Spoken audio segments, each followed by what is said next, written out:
Federal government says it is working out modalities to ensure no industrial action is embarked on by the organized labor in the country in 2025. The Minister of State for Labor and Employment, Nkiruka Onyedeocha, stated this in Umuahia on Tuesday during a New Year interactive meeting she held with the leaders of Nigerian Labour Congress (NLC), All Farmers Association of Nigeria, Christian Association of Nigeria, and the Nigerian Union of Journalists and other affiliate labor unions. She announced that the minimum wage would henceforth be reviewed every 3 years for the welfare of the Nigerian workers, noting that previous strike actions resulted in a drop in productivity and caused distractions to the government. The minister, who reiterated that President Bola Tinubu's administration is doing everything to end hunger and unemployment, said that feedback from her meeting with the organized labor would enable her ministry in its programs for the people. She further announced that President Bola Tinubu would soon launch LEAP program for youth, which would be used to turn Nigeria to a production hub, adding that unemployment and hunger would be effectively tackled through the program. Responding to the minister's speech, Chairman of All Farmers Association of Nigeria in Abia State, Ndudim Ikelua, appealed to the federal government to build dams in Abia and provide modern farmers implement to his members to encourage commercial farming. Well, that's not actually the topic of discussion, but I actually want us to draw from the point of the strike that's actually been going on. Some states are yet to implement 70,000 naira minimum wage, and federal governments have promised to resolve modalities to ensure that this year, 2025, will be strike-free. Do you think this is something that will put in place? Considering the fact that President Bola Ahmed Tinubu, during his first year presidential speech, New Year presidential speech, if I'm not mistaken, promised and gave outlined measures and things he would put in place, and then make sure that this year actually is productive, and then certain things are worked out. Do you think this is one of them that can be put in place? I think it's the right thing to do, to project, going to 2025, that we're likely to be free of strikes. Okay. What that means is that administration, if it is serious, will ensure that the bargain entered with organized labor, those entitlements and all those promises, those pledges made, will be met. Okay. Probably without demand, because they're already on the table. All right. So, yes, Nkiruka was right, particularly saying that even before now, it used to be about 5 years or more for a review of a minimum wage. The administration is promising 3 years, meaning that it didn't accommodate the variables at play, which encourage inflation, which reduce the gains that labor has made or purposefully made, through negotiation. So I think that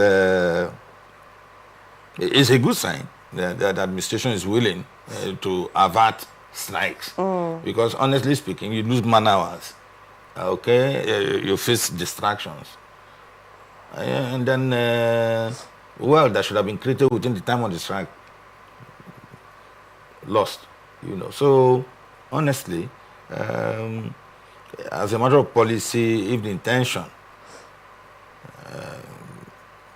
given the assurance of the minister, is anything go by, it means that the federal government is willing to keep its side of the bargain with labor, because you can't beat a child and say it should not cry.